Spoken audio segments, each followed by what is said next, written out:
এক যে ছিল পাখি, সে ছিল মূর্খ।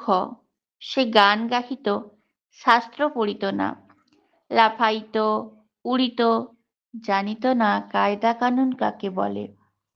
রাজা বলিলেন, এমন পাখি তো কাজে লাগে না, অথচ বনের ফল খাইয়া রাজহাটে ফলের বাজারে লোকসান ঘটায়।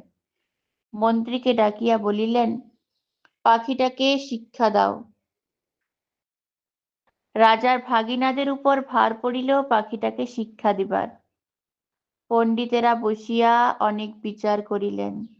প্রশ্নটা এই, উক্ত জীবের অবিদ্যার কারণ কি?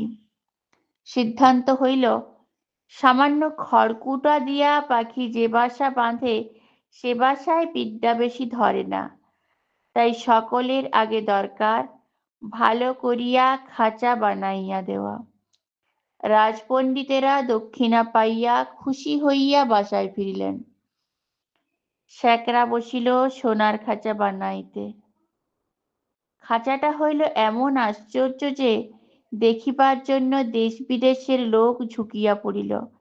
কেহ বলে শিক্ষার একেবারে হদ্দমুদ্দ, কেহ বলে শিক্ষা যদি নাও হয় খাঁচা তো হইল, পাখির কি কপাল। স্যাকরা থলি বোঝাই করিয়া বকশিস পাইল। খুশি হইয়া সে তখনই পাড়ি দিল বাড়ির দিকে। পণ্ডিত বসিলেন পাখিকে বিদ্যা শিখাইতে। নস্য লইয়া বলিলেন, অল্প পুঁথির কর্ম নয়। ভাগিনা তখন পুঁথি লিখকদের তলব করিলেন। তারা পুঁথির নকল করিয়া এবং নকলের নকল করিয়া পর্বত প্রমাণ করিয়া তুলিল। যে দেখিল সেই বলিল, সাবাস, বিদ্যা ধরে না। লিপিকরের দল পারিতোষিক লইল বলদ বোঝাই করিয়া। তখনই ঘরের দিকে দৌড় দিল। তাদের সংসারে আর টানাটানি রহিল না। অনেক দামের খাঁচাটার জন্য ভাগিনাদের খবরদারির সীমা নাই।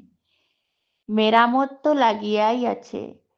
তারপরে ঝাড়া মোছা পালিশ করা ঘটা দেখিয়া সকলেই বলিল, উন্নতি হইতেছে।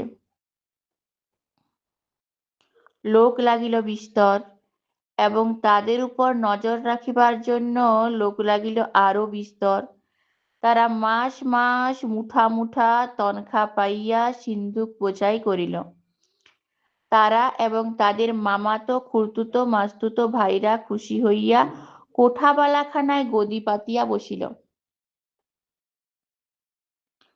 সংসারে অন্য অভাব অনেক আছে, কেবল নিন্দুক আছে যথেষ্ট।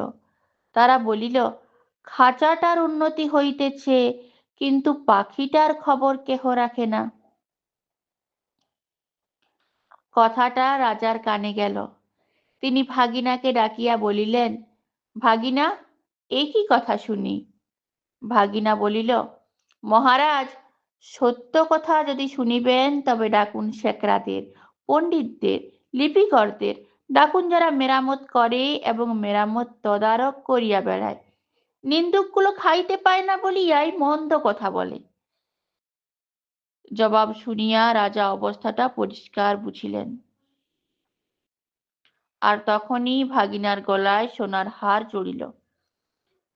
শিক্ষা যে কি ভয়ঙ্কর তেজে চলিতেছে রাজার ইচ্ছা হইল স্বয়ং দেখিবেন।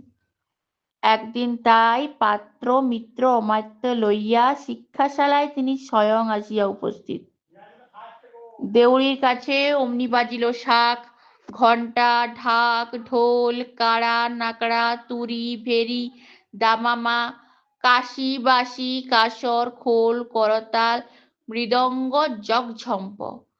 পণ্ডিতেরা গলা ছাড়িয়া টিকি নাড়িয়া মন্ত্রপাঠে লাগিলেন।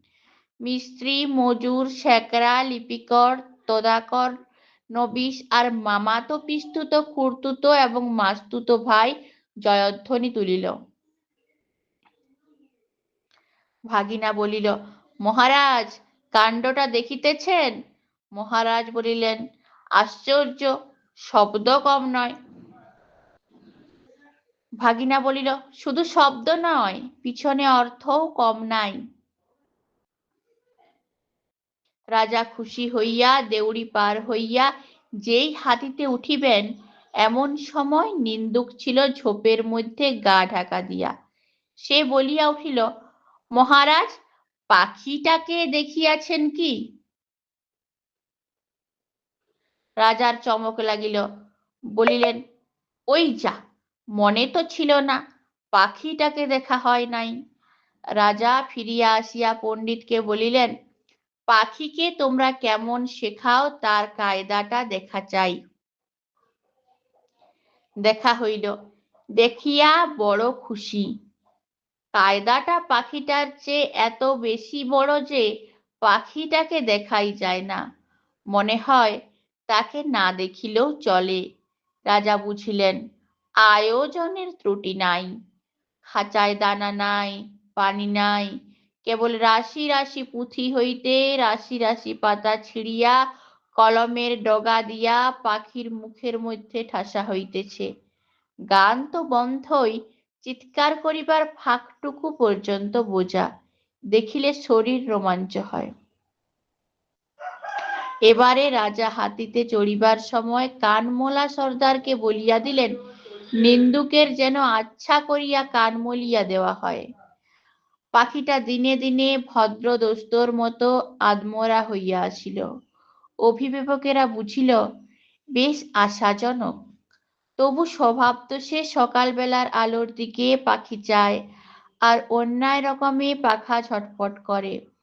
এমনকি একদিন দেখা যায় সে তার রোগা ঠোঁট দিয়া খাঁচার ছলা কাটিবার চেষ্টায় আছে। কোতোয়াল বলিল, এ কি বেয়াদবি!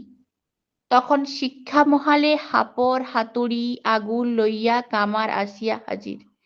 কি দমাদ্দম পিটানি! লোহার শিকল তৈরি হলো, পাখির ডানাও গেল কাটা। রাজার সম্বন্ধীরা মুখ হাঁড়ি করিয়া মাথা নাড়িয়া বলিল, এ রাজ্যে পাখিদের কেবল যে আক্কেল নাই তা নয়, কৃতজ্ঞতাও নাই।